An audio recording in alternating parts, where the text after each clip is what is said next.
Bonjour. Vous serez peut-être étonné d'apprendre que je recommande de voter pour l'UPR, donc le parti d'Asselineau, aux élections européennes, alors que dans une autre vidéo, j'ai dit que c'est la France insoumise qui est actuellement le parti des démocrates. Le paradoxe est très facile à résoudre, c'est que la raison pour laquelle j'ai dit que la France insoumise est actuellement le parti des démocrates, c'est parce que c'est, à ma connaissance, le seul parti qui propose un véritable référendum d'initiative citoyenne, qui contient aussi le cœur du RIC, c'est-à-dire qui soit en sorte que le peuple et uniquement le peuple peut modifier la Constitution. Donc, toute proposition des élus de modifier la Constitution devrait passer par un référendum obligatoire par le peuple. Et puis d'autre part, des citoyens pourraient réunir des signatures pour soumettre en votation populaire une proposition de modification de la Constitution sur un point donné. Et à ma connaissance, il n'y a que la France insoumise qui propose ceci. Donc la France insoumise est actuellement le parti des démocrates. J'espère qu'il le restera, c'est-à-dire qu'aux prochaines élections présidentielles, ils maintiendront un véritable référendum d'initiative citoyenne dans leur promesse à l'élection présidentielle, et puis qu'ils rendront cette promesse crédible. Et là, j'ai proposé une façon de distinguer cette promesse de toutes les autres, sachant que très souvent les promesses ne sont pas tenues, par le candidat à la présidence de la France insoumise qui déclarerait que s'il ne tient pas sa promesse, alors une insurrection populaire serait justifiée et que ce serait le devoir sacré de la police et de l'armée de rejoindre les insurgés. Je pense qu'à ce moment-là, il se mettrait dans une position tellement faible au cas où il ne tiendrait pas cette promesse, que même si après l'élection il aurait des tentations de ne pas tenir cette promesse, il la tiendrait quand même. Donc voilà, la France insoumise est pour cette raison, à mon avis, le parti des démocrates. Mais pour les élections européennes, je soutiens l'UPR qui n'a pas fait une promesse similaire. Donc, on me répond très souvent aussi si l'UPR est aussi pour le RIC, il est aussi pour un véritable RIC.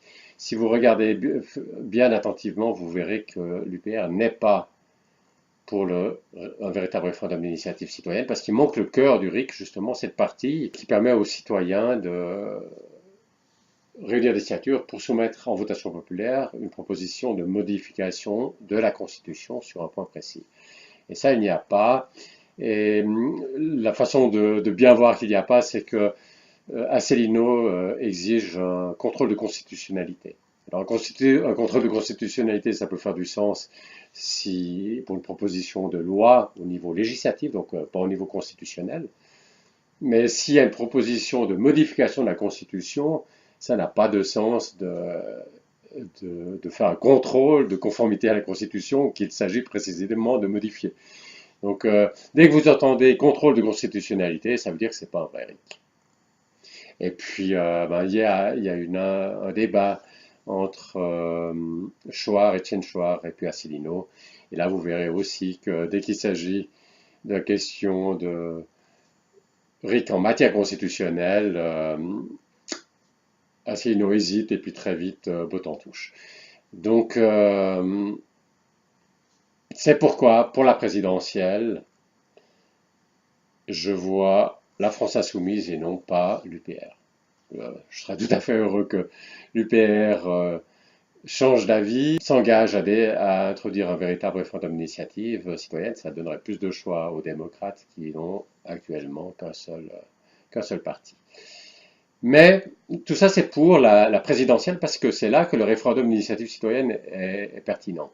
Pour les élections européennes, de toute façon, on ne va pas introduire un référendum d'initiative citoyenne au niveau européen parce que, premièrement, l'Union européenne n'est même pas, d'abord que ce n'est pas une démocratie, comme la France n'est pas une démocratie, mais c'est même pas un système électif. C'est-à-dire que si vous regardez le Parlement européen, il a très très peu de pouvoir. Il y a énormément de pouvoir qui est concentré dans cette Commission européenne qui, elle, n'est pas élue par le peuple.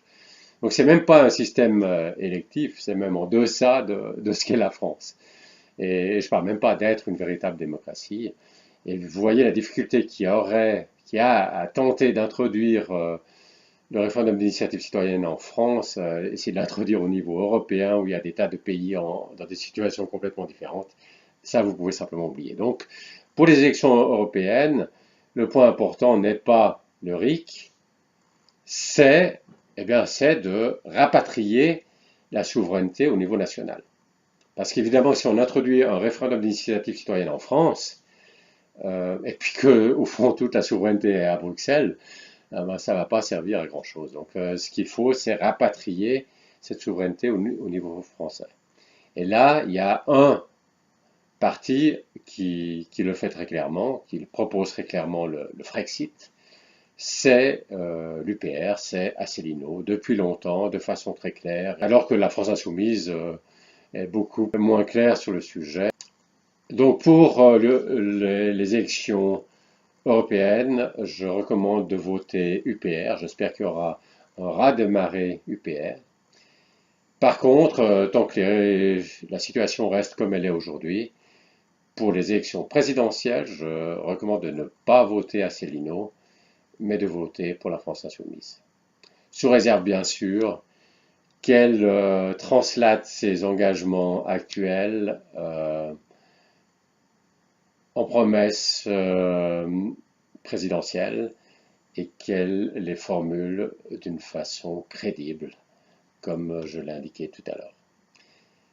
Alors merci pour votre attention et à la prochaine.